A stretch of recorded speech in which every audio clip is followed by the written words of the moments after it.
I invite you all to take a deep, centering breath in.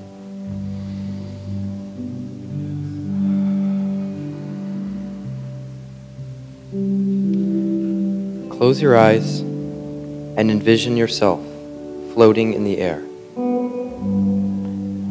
watching over a wondrous scene below you.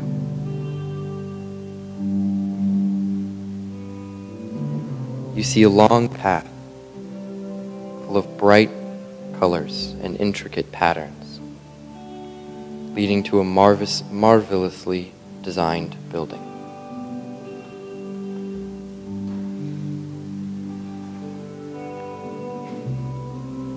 Crowding the sides of this path are hundreds of people.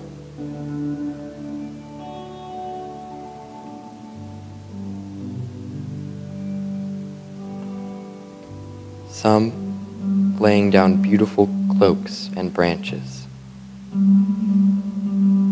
Others pushing to the front to see what is coming their way.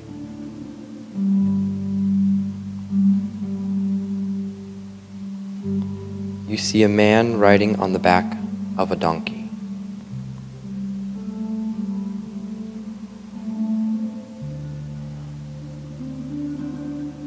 Now watch this scene from the eyes of that donkey.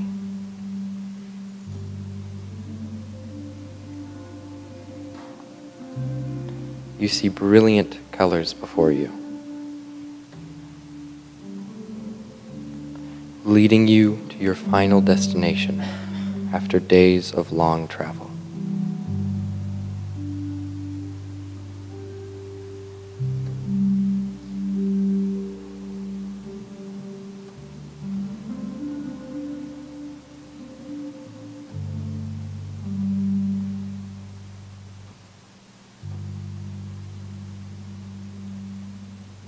Now, you see this scene from the eyes of the crowd.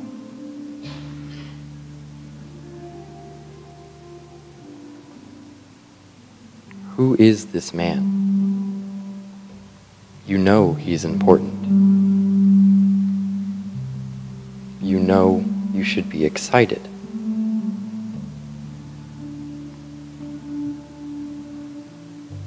But he is not here to fix your world, to settle your dust.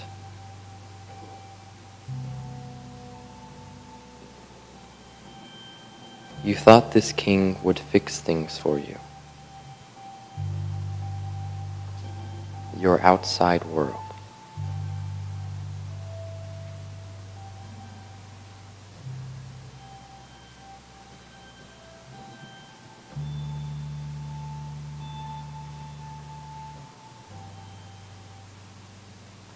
Next, look at this scene from the man on the donkey.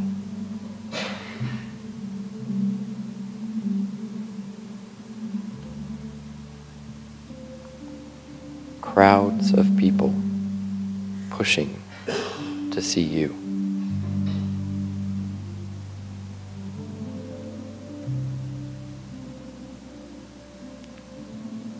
A beautiful path of color laid out just for you. The royal treatment.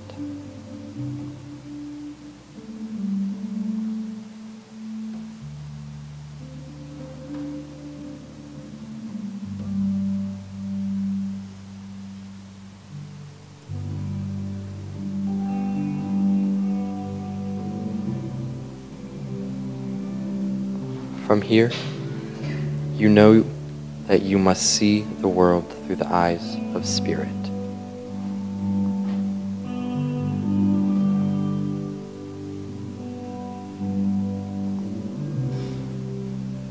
Only when we can know the divinity in all of ourselves and others can we begin to settle the dust around us.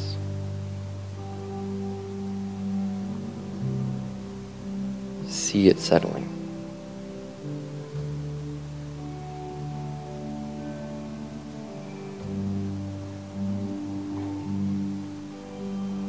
Know that Spirit is working in and through you.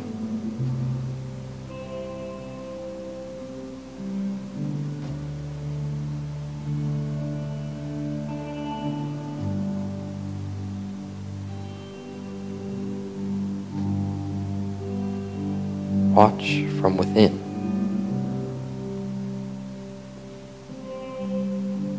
Observe through your spirit, the spirit that is all around you.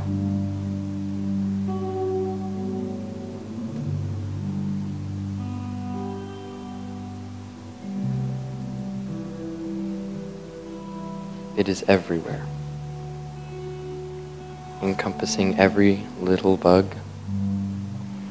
every home, every person.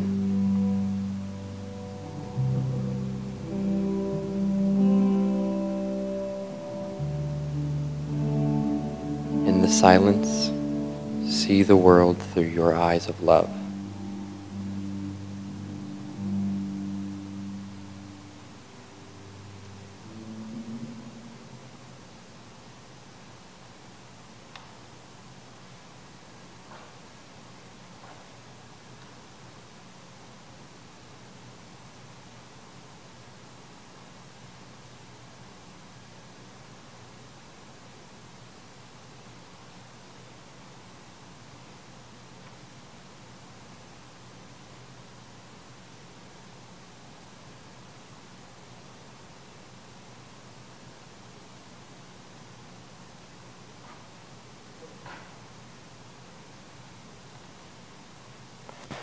As you return to the space, reflect on what you saw.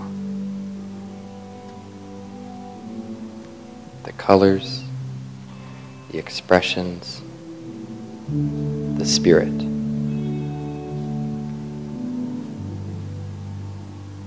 whenever you are ready, you may return to this space.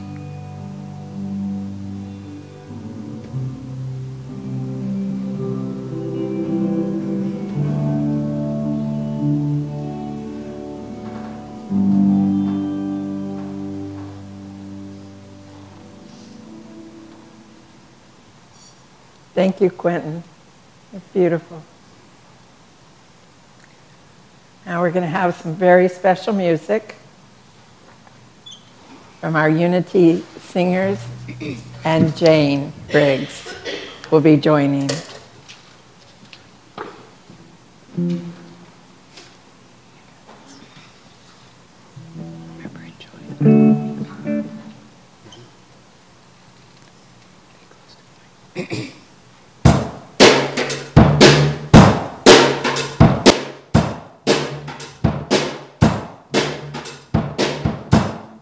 I can see clearly now, the rain is gone. I can see all obstacles in my way. Gone are the dark clouds that had me blind. It's gonna be a bright, bright, sunshiny day. It's gonna be a bright, bright, sunshiny day. Yes, I can make it now, the pain is gone. All of the bad feelings have disappeared. Here is the rainbow I've been praying for. It's gonna be a bright, bright, sunshiny day. It's gonna be a bright, bright, sunshiny day. Look all around, there's nothing but blue skies. Look straight ahead, there's nothing but blue skies.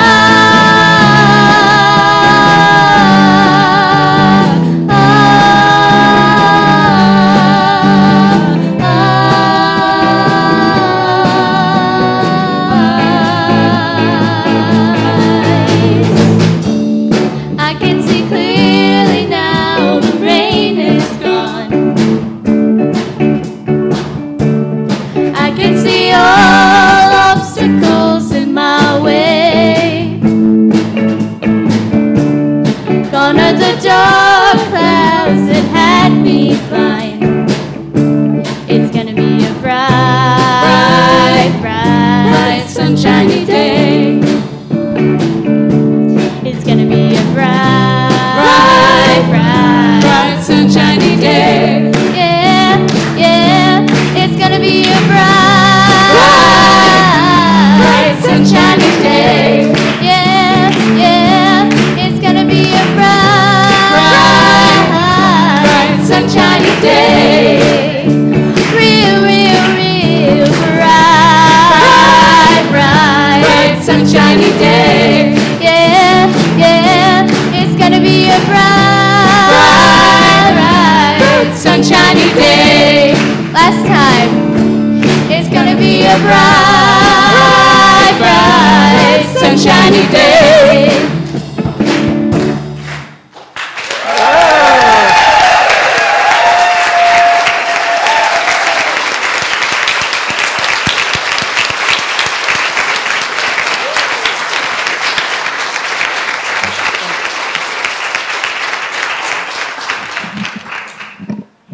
Wow, pretty doggone awesome. And so now Joan will be sharing with us some of the elements of the Sunday, Palm Sunday. So come on up.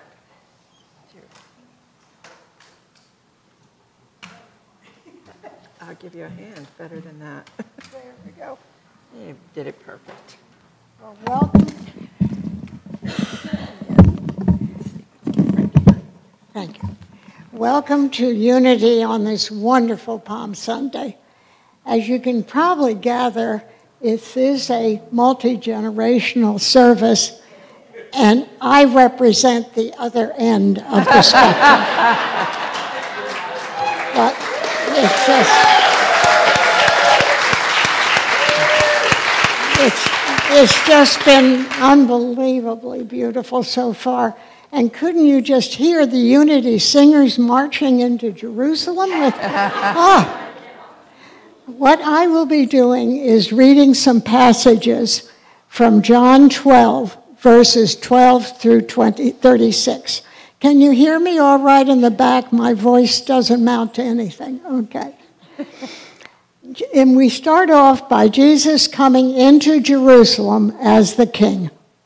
The next day, the great crowd that had come for the festival heard that Jesus was on his way to Jerusalem. And they took palm branches, and they went out to meet him, shouting, "Hosanna! Blessed is he who comes in the name of the Lord. Blessed is the King of Israel." And Jesus found a young donkey, and he sat on it, as it had been written, and he rode into Jerusalem on the donkey. At first, the disciples did not understand what was happening, but it was only after Jesus was glorified that they realized that these things had been written about and that these things had been done to him. Many people came to meet him. So the Pharisees said to one another, "See, this is getting us nowhere. Look how the crowd goes after him." Jesus predicted his death. Jesus said, "The hour has come for the Son of Man to be glorified. Very truly, I tell you, unless a kernel of wheat falls to the ground and dies, it remains only a single seed.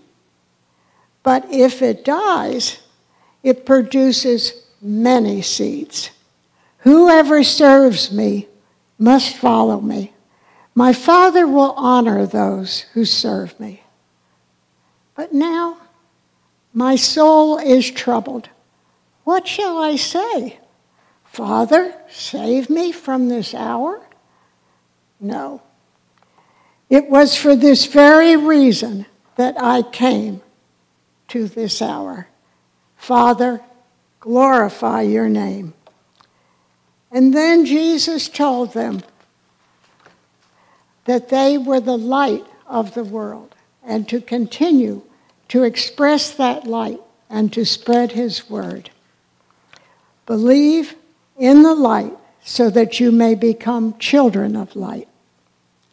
And now from A True Lent by Charles Fillmore, we hear a metaphysical interpretation of what happened this day.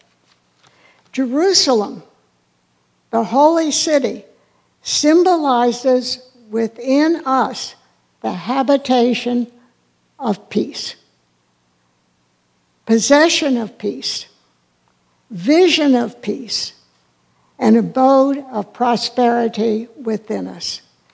Jerusalem symbolizes the great nerve center, just back of the heart. From this point, Spirit sends its radiance to all parts of the body. Jesus symbolizes our I am identity. Jesus riding the donkey into Jerusalem means the fulfillment of the I am within us. The I am within us takes control. When the I am takes charge of the body, a new order of things is inaugurated. Through high and pure ideals, the wide consciousness is raised to a higher standard. The praising and waving of the Psalms as Jesus entered Jerusalem represents the joy and overcoming of the error state of mind. In the name of Jesus Christ, we affirm the Spirit of him that raised up Jesus dwells in me, and I am made perfect. Perhaps you would join me in that affirmation. I will say it in sections, and you can repeat it after me. The Spirit of Him that raised up Jesus The Spirit of Him that raised up Jesus dwells in me, dwells in me, and I am made perfect. am made perfect. Thank you. Thank you.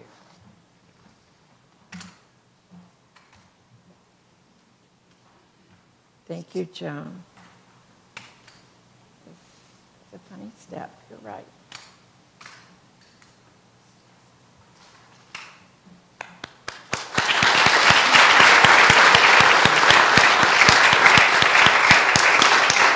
Beautiful. It's absolutely beautiful. Oh, so we continue our service. And now we move into another section where we'll be talking a little bit about our core values, and our youth will be helping us with that. I guess I've left mine over here, so thank you.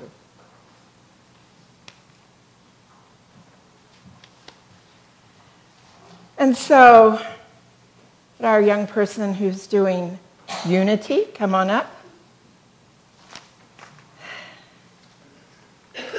Thank you. And so, can you tell us a little bit about yourself and Unity? I am Max Lewers. I've been coming to Unity since I was in like first grade, maybe younger. And I was introduced to Unity by my grandma, Nancy, and then through me and her, kind of my family followed. So, thank you. And to you, so for you, what does the word unity mean?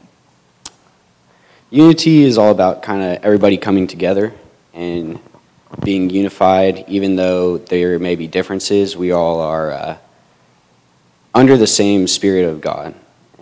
Beautiful. So the definition that was written by a team, and I do want to say that the core values that we have today have come about your work. You came together, about 30 or 40 people came together to come up with words that describe Unity of New Braunfels, that say what our core values are, what's important to us. And so that's where these words come from as you hear us talk about them today. Once they were established, they were given to teams. And there were teams that came up and worked with each word to say what it means for them and how it applies to us as Unity of New Braunfels, and how we embody that, how we live that, what we do to express that in our church. So it talks about the definition, the rationale, the implications of it, and the behaviors that we see. And I think Max has just talked about the behaviors really well of the inclusivity, and it is about our core. It is about that place within us where we are.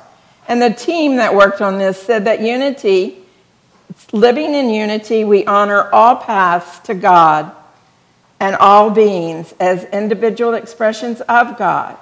And as we embody this, we manifest unity with peace amidst conflict, love amidst hatred, and forgiveness amidst harm, promoting harmony among all and empowering individuals to know their divinity.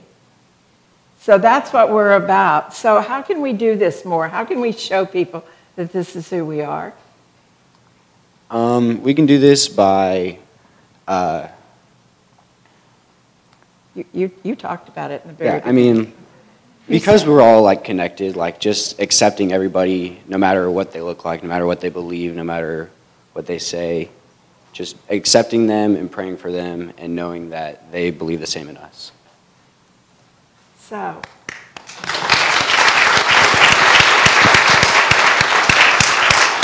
is this what we are about? In unity? Yes. Max, that was wonderful. Thank you very much.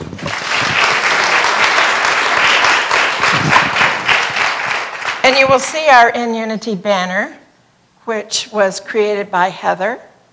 And we've got all our little peoples there. So It's beautiful. And just know that all of these core values were created by you, even whether you were here or not, they were created by you. And then we have these beautiful expressions of them, both in words and in banners. So what a blessing. How fortunate we are. And our next one is Spirit-filled.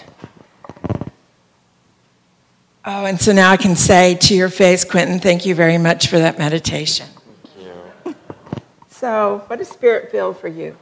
Well, I didn't know you guys already had a definition, so I made up my own little definition. And what I wrote down was that Spirit-filled was having within you an abundance of joy for and or trust in this higher power that you yourself or other people have given you. And I don't know if those two definitions correlate, but that's my sort of take on that. So what do you think? You think that's it? Yes. So why don't you say that again, knowing that it's great? Having within you an abundance of joy for and or trust in a higher power that you yourself and other people have given you. Yes. Thank you. Oh, you can keep holding it because I'm going to ask you a question in a minute. Okay. So the group said that it's being infused with creative intelligence of life, and that we at Unity of New Braunfels believe that we are all on an evolutionary spiritual journey in which we can know oneness with God. What you said, exactly. How do we show that? How do we exhibit that? How do we let people know who come here that this is our core value? What is our behavior? So the group said that it's acknowledging the divinity within all, as it is said in our mission statement, that we welcome all and empower all through fellowship, education, and service in our community and in our world. That's how we do it. We let people know that. We show it, we walk it, we believe it, and we acknowledge the divinity within others. And how do we do that? You already said it. Yeah. Well, I was sort of thinking about what it was, and I sort of thought Spirit-filled is more of like a feeling, but that it's a feeling that is very easy to radiate out, and always radiates out. I feel like it's almost like a light, and so I guess the way you can do that is just through anything where you can share that with others, whether that's leadership, whether that's like family and relationships and that kind of stuff, and even coming up here and sharing words and yeah. So I think it's a sharing thing. I feel like that's within you. Thank you. That's great.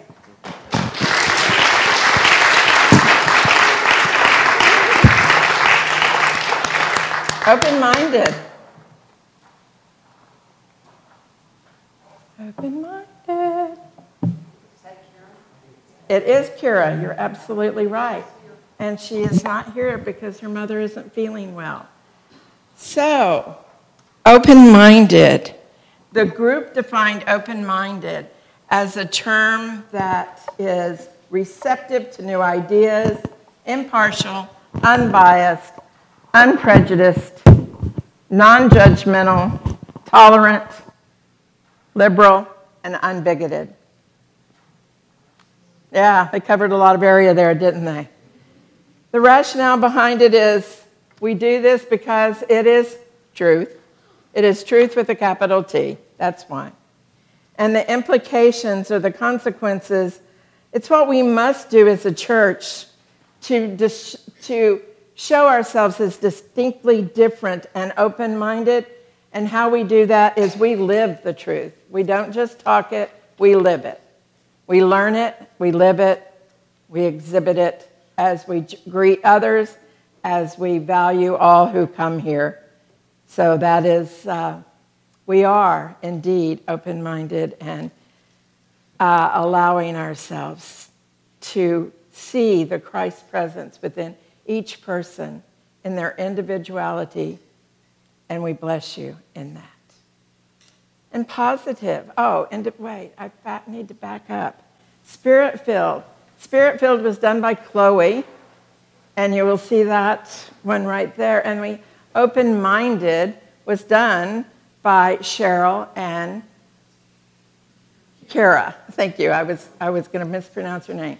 So those exhibit and portray and express open-mindedness and spirit-filled. All right. Moving right along. We have positive.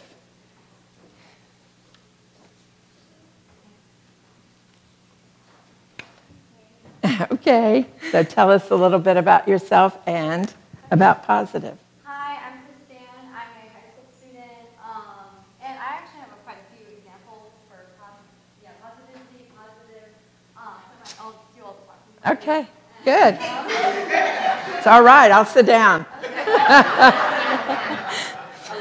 Okay, so I'm a high school student, and in high school, all of us high schoolers here know that we face a lot of judgment. Like, you might not know it, but you'll be walking down the hall and you'll see someone and you're like, what are they wearing? Or like you're in the hallway and people are like, what is she wearing? And, then you notice you're like, oh, you're judging and all that. But when you feel like you're being judged, all you have to do is stay positive because that'll help you get through the day. And, you'll just be like, who cares? Another thing, so I'm 16, going on 17, yeah, Sound of Music. And I get told a lot from my dance team members that I dress like a mom. Yeah. But, I don't care because I stay positive through it. Yeah, I get called mom by my dance team members. Yeah. What's another thing? Oh, yeah. So there's the whole march yesterday that happened. Woohoo! Yeah. That's a big positivity thing for like the whole country, world, everyone. Well, not everyone. Some people stayed at home, but everyone was like, yes, go world. We can do this. We can stop all these bad things from happening. And that's truly a positive thing that can happen in this world. And the definition of positivity is the practice of being or a tendency to be positive or optimistic in attitude. And yeah. Yeah.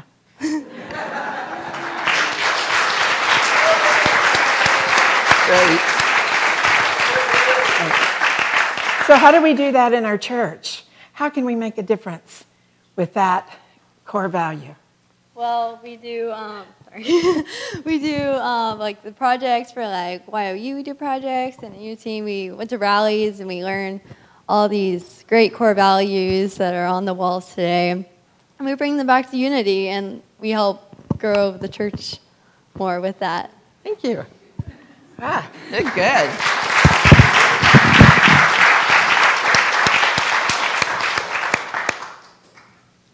And with that, we know that we model this behavior in our daily living here.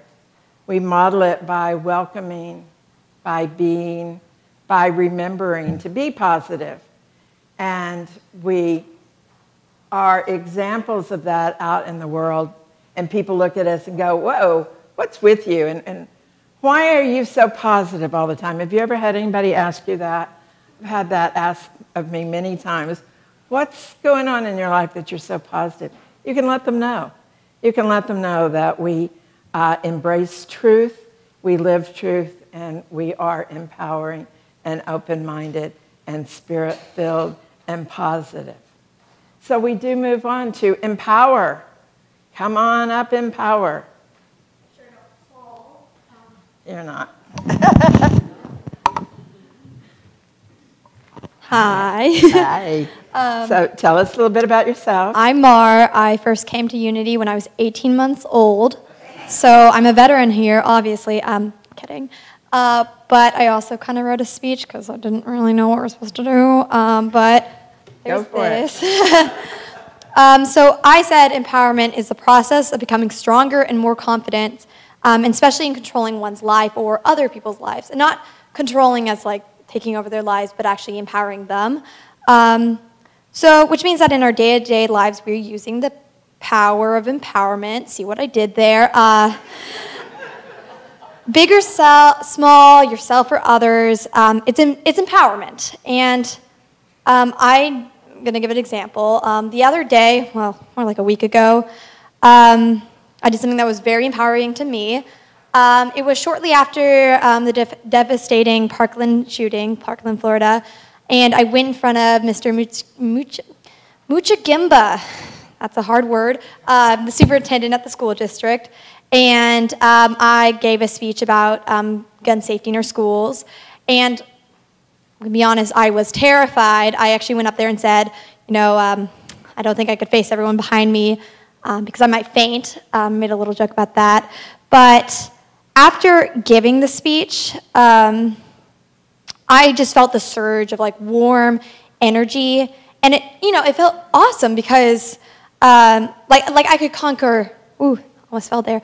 Like I could conquer anything that could be thrown at me, like tackle any challenge and adversity, because that's what empowering does. So I want everyone to sit and reflect and remember a moment that you were empowered in that feeling that you had at the time. And I'd love for you to hold it inside of you and go throughout the rest of the day, the rest of the week, and just feel that energy, and it will help you conquer any challenges you have and hardships you're going to face. And also to help you empower others, which is why how to use empowerment in the church and in the community is by, not only showing that you can face challenges yourself and get over them and feel better when you come out of it, but also by helping others face their challenges and come out of it better. So thank you. Thank you. Wow.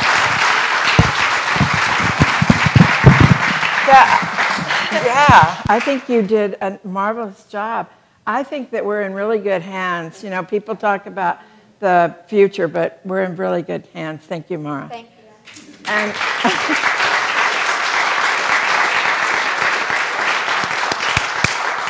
and our empowerment over on the example of it is from Leslie, who continues to empower our youth with wonderful experiences and as she leads them along. So one of the things that we do to empower people is that when people are here for the first time, we give them the opportunity to see who we are authentically and bless them for who they are authentically, right? So that's one of the pieces that we do all the time here. And our next piece will be prosperity.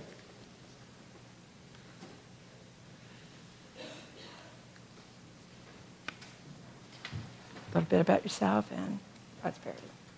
I'm Penny. I'm 15 years old, and I've been coming to Unity since I was little, like for as long as I can remember. So, prosperous is defined as being successful in material terms or flourishing financially.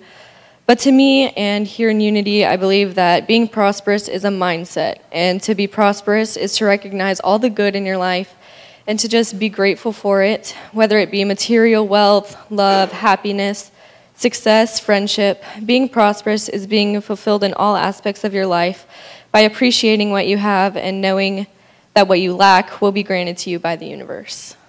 And so how do we do that here in Unity? And you said it. Like I said, just being grateful and just knowing and trusting that even if we are feeling lack, that God and the universe will just take care of it and provide it for us. Yeah, so in those moments that we feel not enough, we recognize that God is our source and we are grateful. Very good, thank you.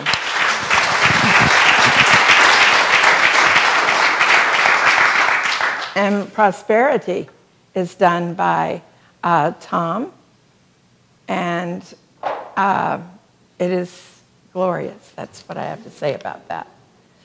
Uh-huh. Oh, yes, thank you. That is Michelle Mitchell. Yes. All right. So, prosperity, according to Fillmore, is the consciousness of God as the abundant, everywhere present resource, unfailing, ready for all who open themselves through faith. I love that. And the way we do it is just as said, we are grateful. We allow that gratitude to come through us. And it is giving with a right mental attitude that creates prosperity. Giving from fear of lack leads to poverty. Giving through a thought of large resources opens the way for a larger expression of prosperity.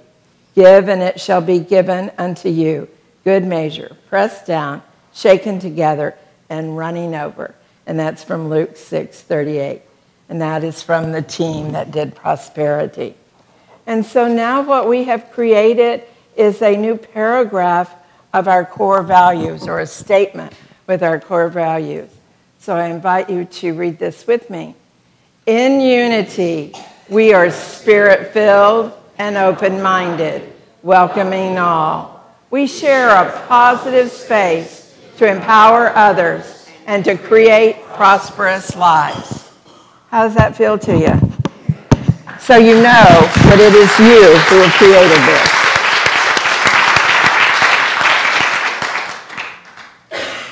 this. These words define us, and these words are words that you have put together to allow it to define us. All right. So we now have an opportunity. Yes, I believe that it's time for some special music from our Unity singers.